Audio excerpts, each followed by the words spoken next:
ಆತ್ಮೀಯ ವೀಕ್ಷಕರೇ, ಇವತ್ತಿನ ವಿಷಯ ಏನಪ್ಪ ಅಂದರೆ, ನೀವು ಈಗಾಗಲೇ ತಮ್ಮೆಲ್ಲ ನೋಡ್ಕೊಂಡು ಬಂದಿದ್ದೀರಾ. ಯುವ ನಿಧಿ ಫಲಾನುಭವಿಗಳಿಗೆ ಡಿಗ್ರಿ ಮುಗಿದವರಿಗೆ 3,000, ಡಿಪ್ಲೊಮಾ ಮುಗಿದವರಿಗೆ 1,500 ಪ್ರತಿ ತಿಂಗಳು ಬರ್ತಾಯಿತ್ತು.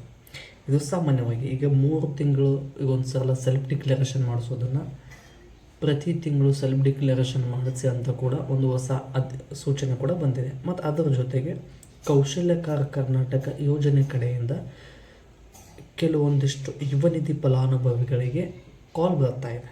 ಕಾಲ್ ಬಂದಾಗ ಅವರು ಕೆಲವೊಂದಿಷ್ಟು ಪ್ರಶ್ನೆಗಳನ್ನು ಕೇಳ್ತಾ ಇದ್ದಾರೆ. ಆ ಪ್ರಶ್ನೆಗೆ ಏನು ಉತ್ತರ ನೀಡಬೇಕು, ಮತ್ತು ಈ ರೀತಿ ಬಂದಿರತಕ್ಕಂಥ ಪ್ರಶ್ನೆಗಳಿಂದ ಇನ್ನು ಮುಂದೆ ಯುವ ನಿಧಿ ಹಣ ನಮಗೆ ಬರೋದಿಲ್ವಾ, ಮತ್ತು ಈಗ ಅವ್ರೇನಾದರೂ ಕಾಲ್ ಮಾಡಿ ನಮಗೇನಾದರೂ ವಿಚಾರಿಸಿದ್ರೆ ಅದರಲ್ಲಿ ನಾವೇನಾದರೂ ಹೇಳಬೇಕಾ, ಇಲ್ಲ ಕೌಶಲ್ಯಕ ರಿಜಿಸ್ಟ್ರೇಷನ್ ಆಗಿಲ್ಲ ಅಂದರೆ ಯುವ ನಿಧಿ ಹಣ ಬಂದಾಗುತ್ತಾ, ಈ ಎಲ್ಲ ಪ್ರಶ್ನೆಗಳನ್ನ ಕೇಳ್ತಾ ಇದ್ದರೆ ಈ ಪ್ರಶ್ನೆಗಳಿಗೆ ಇವತ್ತು ಈ ವಿಡಿಯೋದಲ್ಲಿ ಸಂಕ್ಷಿಪ್ತವಾಗಿ ತಿಳಿಸ್ಕೊಡ್ತೀನಿ. ಹಾಗಿದ್ರೆ ಬನ್ನಿ ಸ್ನೇಹಿತರೆ.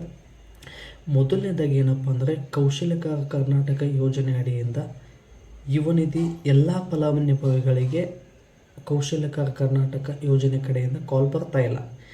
ಯಾರ್ಯಾರ ಫಲಾನುಭವಿಗಳು 1 ವರ್ಷ ಅಥವಾ 18 ತಿಂಗಳು ಅಲ್ಲ, ಈಗ ಸದ್ಯಕ್ಕೆಲ್ಲ ಮುಗಿಯೋದಕ್ಕೆ ಬಂದಿದೆಯಲ್ಲ, ಅಂದರೆ ಕೌಶಲ್ಯಕಾರ ಕರ್ನಾಟಕ ಯೋಜನೆ ಅಡಿಯಲ್ಲಿ ರಿಜಿಸ್ಟರ್ ಮಾಡ್ಕೊಂಡಿರ್ತೀರ.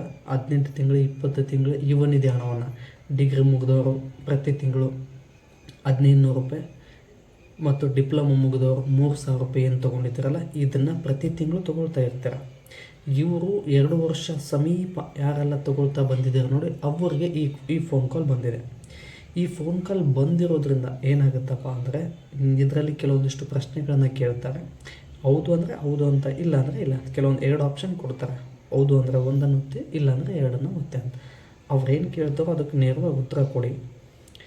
ಮತ್ತು ಕೌಶಲ್ಯಕಾರ ಕರ್ನಾಟಕ ಯೋಜನೆಯಲ್ಲಿ ರಿಜಿಸ್ಟರ್ ಮಾಡಿ ನಾವು ಕಂಪಲ್ಸರಿ ಟ್ರೈನಿಂಗ್ ತೊಗೋಬೇಕಾ ಅಂತ ಕೂಡ ಕೇಳಿದರೆ, ಅದರಲ್ಲಿ ಟ್ರೈನಿಂಗ್ ತೊಗೊಳ್ಳೋ ಅವಶ್ಯಕತೆ ಇಲ್ಲ. ಯಾರಿಗೆ ತರಬೇತಿ ಅವಶ್ಯಕತೆ ಇದೆಯೋ ಅವರು ಅದರಲ್ಲಿ ಆ ಪ್ರಶ್ನೆ ಕೂಡ ಕೇಳ್ತಾರೆ. ಅದನ್ನು ಒತ್ತಿ ಅದನ್ನು ಪ್ರೊಸೆಸ್ ಮಾಡಿಕೊಂಡು ನೀವು ಟ್ರೈನಿಂಗ್ ತೊಗೊಂಡು ಉದ್ಯೋಗವನ್ನು ಪಡ್ಕೋಬೋದು. ಮತ್ತು ಯುವ ನಿಧಿ ಹಣ 2 ವರ್ಷ ಆದಮೇಲೆ ಬಂದಾಗುತ್ತಾ? ಹೌದು ಸ್ನೇಹಿತರೆ. ಕರ್ನಾಟಕದ ಹಣಕಾಸು ಸಚಿವರಾದ ಶ್ರೀಯುತ ಮುಖ್ಯಮಂತ್ರಿಗಳಾಗಿರ್ತಕ್ಕಂಥ ಶ್ರೀಯುತ ಸಿದ್ದರಾಮಯ್ಯನವರೇ ತಿಳಿಸಿರುವಂಥ ಮಾಹಿತಿ ಪ್ರಕಾರ, ಯುವ ನಿಧಿ ಫಲಾನುಭವಿಗಳಿಗೆ 2 ವರ್ಷ ಅದಕ್ಕಿಂತ ಮೇಲೆ ಕೊಡೋದಿಲ್ಲ. ಅದಕ್ಕಿಂತ ಮೇಲೆ ಕೊಡಬೇಕು ಅಂದರೆ ನೀವು ಕೌಶಲ್ಯಕಾರ ಕರ್ನಾಟಕ ಯೋಜನೆಯಲ್ಲಿ ರಿಜಿಸ್ಟರ್ ಆಗಿರಬೇಕು, ತರಬೇತಿ ಪಡ್ಕೋಬೇಕು. ತರಬೇತಿ ಪಡ್ಕೊಂಡು ಮೇಲೂ ನಿಮ್ಗೆ ಉದ್ಯೋಗ ಸಿಕ್ಕಿಲ್ಲ ಅಂದರೆ ಮುಂದುವರಿಸ್ತೀವಿ ಅಂತ ಹೇಳಿದ್ದಾರೆ.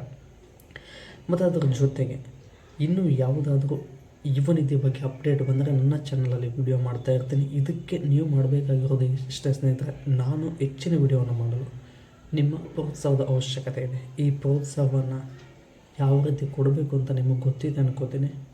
ಮತ್ತು ಮುಂದಿನ ವಿಡಿಯೋದಲ್ಲಿ ಸಿಗೋಣ ಸ್ನೇಹಿತರೆ.